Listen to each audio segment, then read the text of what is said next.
from last year to this year, I think I will keep what I have been doing, which is like trying to improve as much as I can, trying to seek the limit.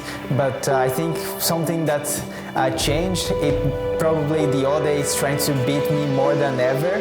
So I think I will have very tough competitors here, but how I said, I will be just keep pushing, doing my best and see what's happened. I think we'll be very excited. To be honest, I don't feel any pressure at all, but I'm quite scared. Obviously, when you race all the guys that are in the finals, you know that pretty much anyone can win. I think it's gonna be close between a lot of drivers because our level is also very similar, so it's going to depend on our mind because we have to be focused on the championship, and that's one of the most important things in my opinion.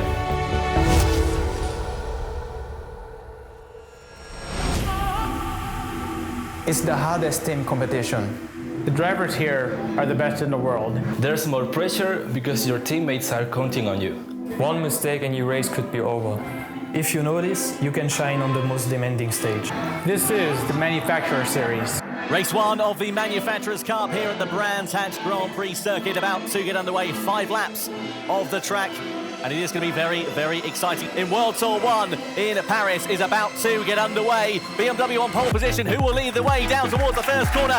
Racing underway for the 2019 World Tour here in Paris. Helmut round the outside. Is he going to? He's still there on the left. They're 2 by 2 now. Coming up to the fast right hand. Renault has the line. He might be able to take his place down. Oh, he does! Round the outside of Hawthorns. Goes onto the grass from the exit. And they are going to take a very commanding victory here this evening. For race 1 of the Manufacturers Series in Paris, it's BMW and Nicolas Rubbelaar on top. Well done, Nico. Pretty nice job. Well done. Nice.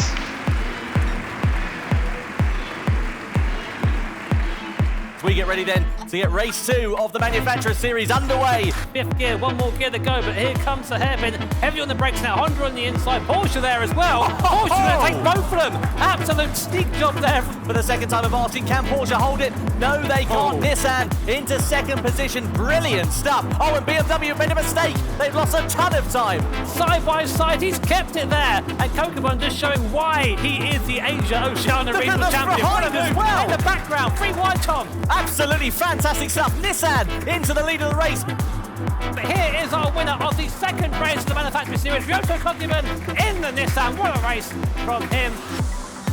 Nissan Jimmy about to lead them over the line. Yeah, so here we are, countdown, and it's Mick Gazelle that leads us off for race 3 then in the Manufacturers Series. Rolling start, so nice and easy down to T1, not so quick in a straight line, losing time to the Porsche. Mick Gazelle! He's off at the first turn! Big drama, lots of outbraking. Mercedes going down, BMW going down, contact, absolute carnage in the opening couple of corners. The upshot is Aston Martin lead the way. Porsche outbrake themselves. That allows an opportunity for Nissan. Nissan up into 4th place through Spoon Curve. Brilliant stuff, Mick Gazelle. Aston Martin wide! Renault goes through! Renault goes through at the final chicane. Aston Martin outbrake themselves and Renault out of the final corner. Unless it's a drag to the line, they take victory here in race number 3. Absolutely brilliant stuff. Jorge Lopez on top for Renault. It is go time then. Lights on, and we are ready to go racing. The Manufacturers Series final here at the Circuit of Barcelona, Catalunya is underway. And look at Toyota trying to get ahead of Renault now. Wow, that's close. Brilliant move there from Yamanaka-san. Nissan on the inside of Corvette. Corvette are hung out to dry. This is an absolutely brilliant race. Oh! Nissan goes off. Mercedes-Benz are off as well. Absolutely huge drama on lap number 3. Renault, the first drivers into the pits. They will be changing their driver.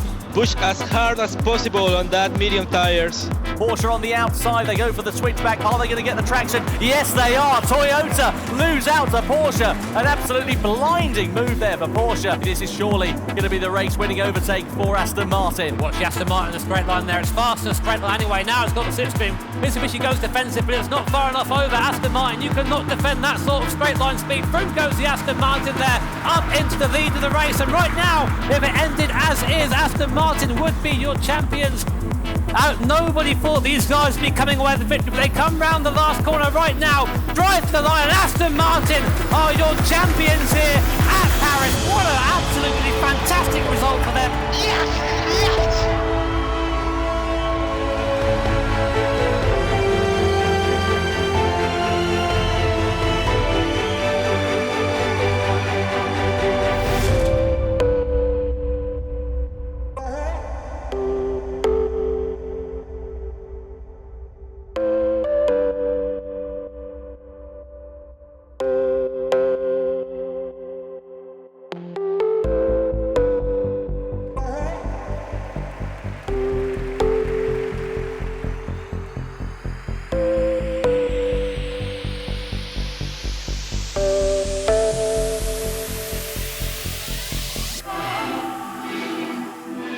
Representing Brazil as a racing driver is very important for me. So I think there's going to be a lot of battles and a lot of fights for the win. My main goal is basically just trying to finish first in the end.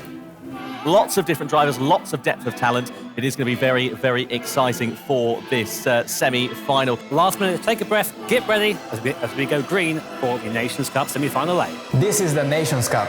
Ready to get semi-final A for the World Tour underway here in Paris. Nicolas Rubbelard leads the field down towards the first corner for the first time of asking. Now watch this Ferrari in a straight line. He looks to the right, says, oh, goodbye, and there goes the Ferrari. Slowly pulling away, Blajan dives to the inside of Yamanaka, and he makes the position stick. What a move, mate, but look at the run for the NSX on the exit day. He's out on the gravel, and Yamanaka says, you know what, I've had enough of this, I'm going in the pits.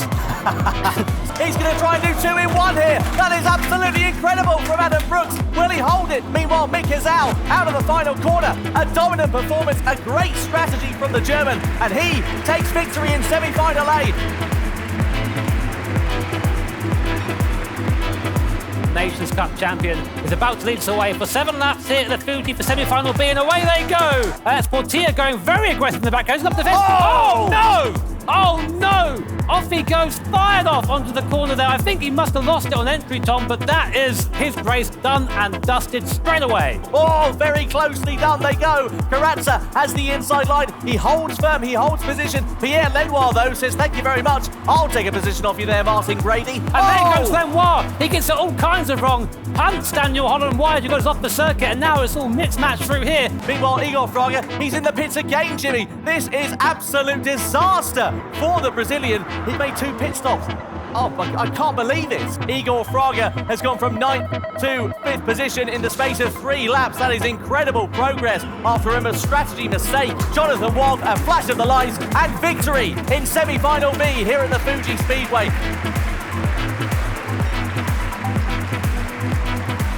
It is time then to go racing. The repechage race for World Tour 1 here in Paris is about to get underway. We are racing here at the Fisherman's Ranch circuit. Only the top 4 drivers are going to be going through into our grand final, so there's everything to play for. All over the jump. Look at that. What a spectacle.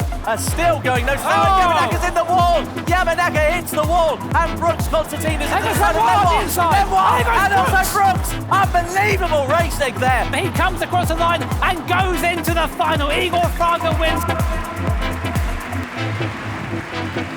But the Nations Cup World Final event here in Paris is about to get underway, and Mick Hazal leads the field down towards the first corner. World Tour 1 in Paris. Grand Final is go. Igor Fraga, meanwhile, trying to find his way past Anthony Duval. He's trying to pressure the Frenchman into a mistake. He's going to be side by side with him as we go to the left-hander. Brilliant traction from Wong and Nicolas Rubbelard. Bit of a slip and a slide, a bit of an off-track excursion there for the Hong Kong driver, and that was all that Nicolas Rubbelard needed. Mick Hazal made a pit stop and goes on the front. There's been a mistake there, so Rubbelard going 1 lap longer than Mick Hazal here.